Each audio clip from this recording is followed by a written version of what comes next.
aku menemukan dirimu. 016. Novi hanya menatap Arga dengan kedua alis yang saling bertaut. Bingung dengan sikap suaminya itu. Padahal sebelumnya ia terkesan tidak begitu peduli. "Baik, Mas. Kalau begitu saya mau ke kamar. Belum salat Isya." Arga hanya menyahut dengan anggukan kepala.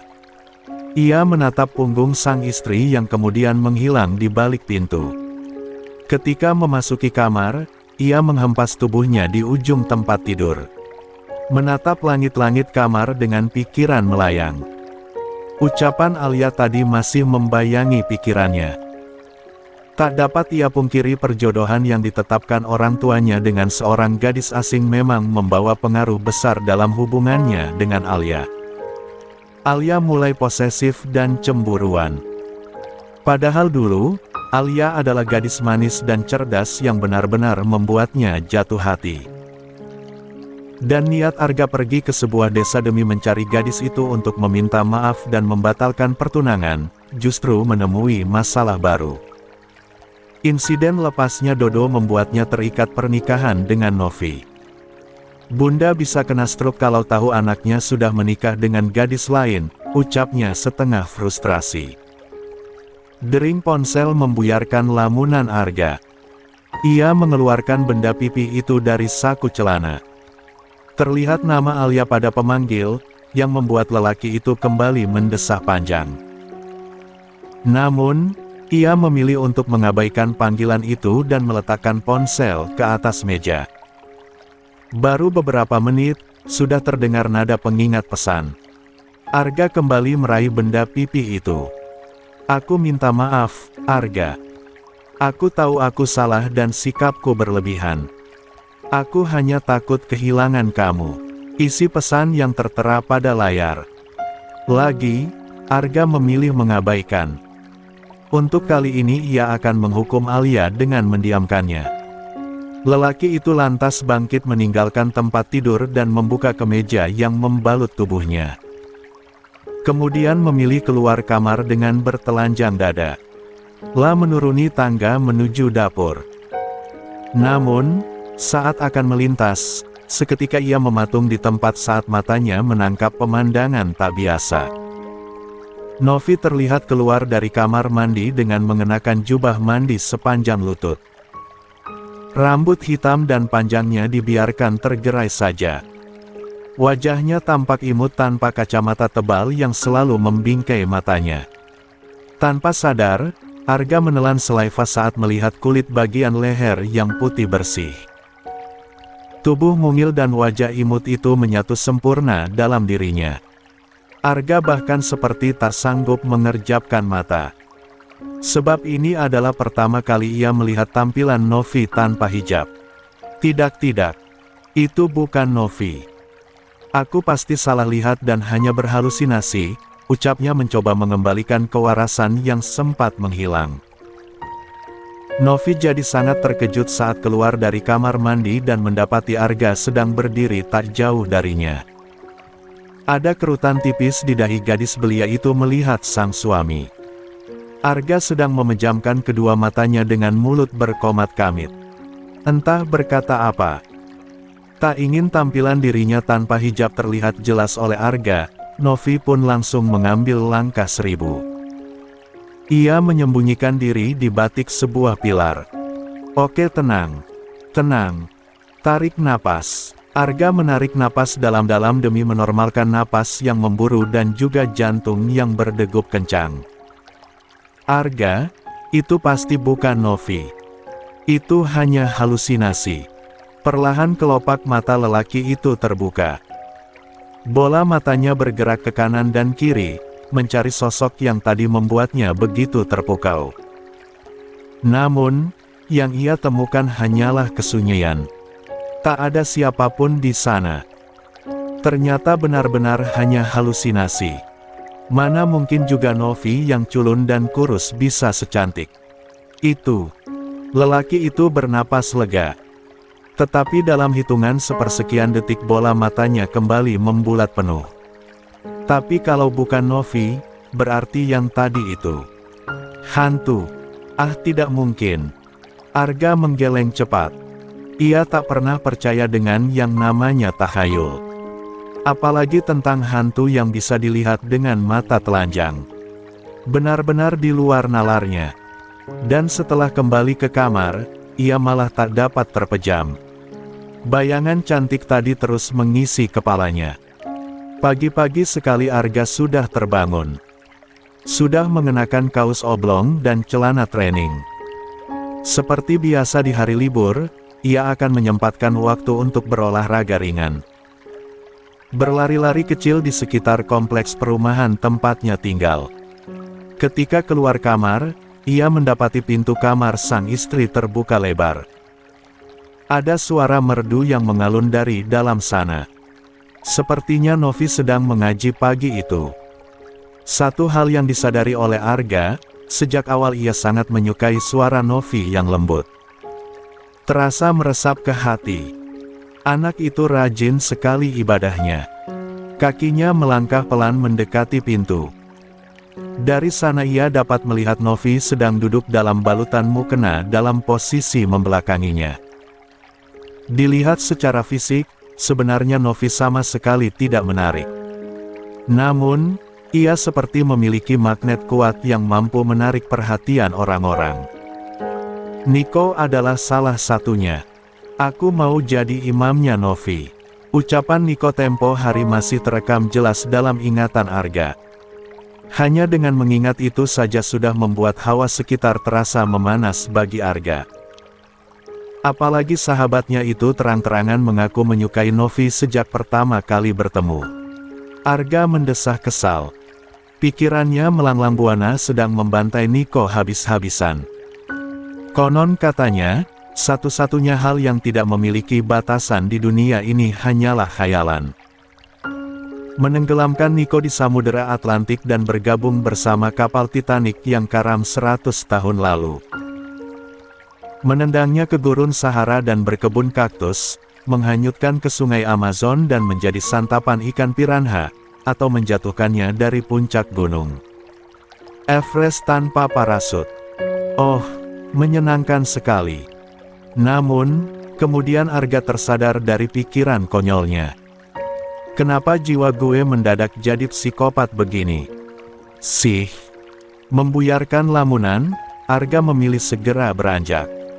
Mulai berlari kecil di sekitar kompleks perumahannya. Selamat pagi, Nak Arga. Sapa seorang wanita parubaya, yang merupakan tetangga yang berjarak beberapa rumah darinya. Arga berhenti sejenak menjawab sapaan wanita itu. Selamat pagi, Tante. Tumben baru kelihatan lagi. Iya, Tante. Saya habis liburan. Arga menjawab singkat. Oh ya? Anak gadis yang ada di rumah kamu itu siapa? Tante sering lihat keluar buang sampah. Wanita itu tampak antusias. Sebab selama ini, setahunnya Arga tinggal seorang diri di rumahnya. Itu keponakan saya dari kampung, Tante. Sedang melanjutkan sekolahnya di sini. Oh, wanita itu mengangguk paham. Kirain siapa? Soalnya kamu tinggal sendirian. Tidak baik kalau berduaan dengan perempuan yang bukan mahram. Arga hanya tersenyum kecut. Keberadaan Novi di rumahnya sudah pasti akan menimbulkan fitnah. Apalagi, tetangga di sekitar kompleks yang memiliki tingkat keingintahuan tentang urusan orang lain yang tinggi. Ngomong-ngomong, memang kenapa Nak Arga belum menikah? Usianya sudah matang loh. Tambah, wanita itu belum ketemu yang pas, Tante. Dicari atuh. Tante juga punya anak gadis kalau Nak Arga belum ada calon. Wanita itu tersenyum lebar.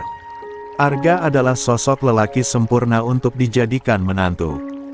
Muda, mapan dan tampan.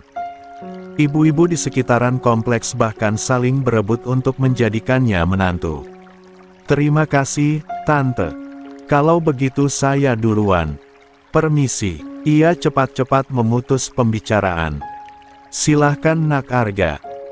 Lelaki itu langsung mengambil langkah 1000 demi menghindari tetangganya yang ceweret. Ketika memasuki rumah, Arga segera menuju dapur.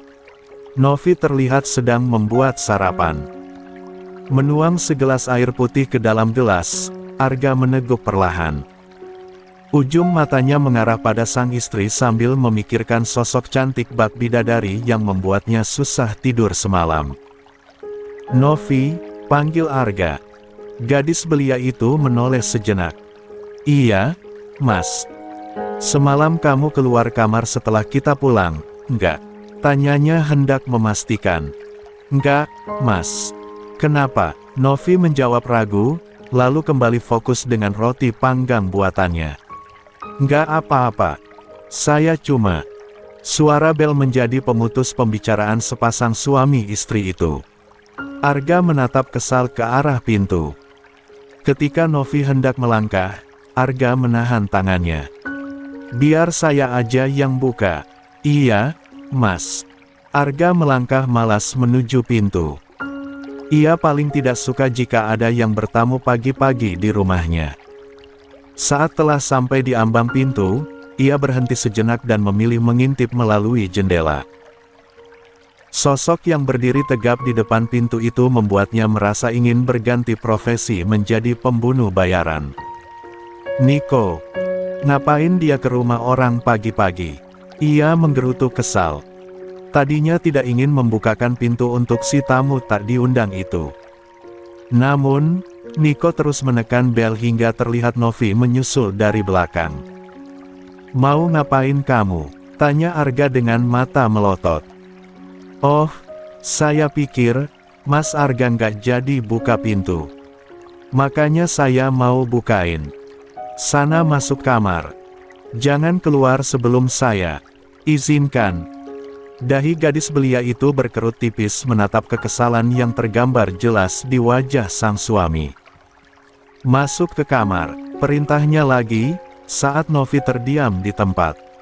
"Iya, Mas." Tanpa menunggu lagi, Novi beranjak menuju kamarnya. Arga pun langsung membuka pintu dan menyambut temannya itu dengan tatapan garang. "Hai," Niko menyapa dengan senyum cerah, memamerkan deretan gigi putihnya yang berbaris rapi. "Ngapain ke rumah orang pagi-pagi?" Galak amat, Niko menatap heran. Tidak biasanya Arga bersikap seaneh ini. Padahal berkunjung ke rumah itu atau menginap bukan lagi sesuatu yang aneh baginya. "Ada hal serius yang mau aku bicarakan dengan kamu." Ucapan Niko menciptakan banyak tanda tanya di pikiran Arga. La menatap penuh curiga saat menyadari gelagat Niko, yang celingukan seolah sedang mencari sesuatu sejak memasuki rumah. Niko menjatuhkan tubuhnya di sofa ruang tamu, sementara Arga menuju dapur dan membuat kopi. Andai bukan teman, pasti kopi hitam itu sudah ia tambahkan sianida. "Jadi hal penting apa yang membuat kamu datang?" Arga menggeser secangkir kopi ke hadapan Niko. Membuat lelaki itu tersenyum. Rona bahagia memancar jelas di wajahnya. "Sebenarnya aku mau langsung mendatangi rumah orang tua Novi. Tapi karena Novi nggak punya orang tua lagi, jadi aku rasa lebih baik bicara dengan kamu saja." Kedua alis tebal Arga saling bertaut membentuk busur panah. Awas saja jika Niko mengatakan sesuatu yang membuatnya kesal. Akan jatendang temannya itu ke ujung galaksi Bima Sakti. "Bicara soal apa memangnya?" tanyanya sambil menyeruput secangkir kopi hitam. Niko tampak menarik napas dalam-dalam, lalu berkata, "Ini tentang Novi. Apa kamu akan keberatan kalau aku berniat menghitbah dia? Kalau kamu setuju, aku ingin ta'aruf dulu dengan dia sebagai permulaan." Seketika sepasang mata Arga melotot. Kopi hitam yang baru diseruputnya menyembur keluar. "Minta dimutil *5 ini anak." Niko melirik ke kanan dan kiri demi memastikan tidak ada Novi di sana. Bisa malu dirinya kalau sampai Novi mendengar semua ucapannya. Niatnya mendatangi Arga adalah meminta izin agar Tidak ada lelaki lain yang mendahului dirinya. Karena itulah ia memilih menghitbah jauh-jauh hari. Tolong jangan kasih tahu Novi dulu tentang niat aku, ya. Takutnya dia malah risih dan menjauh. Biar nanti. Tahunya pas lulus sekolah aja. Dia kan lulusnya tinggal beberapa bulan lagi. Arga meraih selembar tisu dan mengusap bibirnya yang basah. Kemudian menatap Niko dengan sorot mata. Membunuh. Persis seperti seorang penemka yang sedang membidik target. Jadi kamu datang ke sini pagi-pagi cuma untuk membicarakan ini? Iya,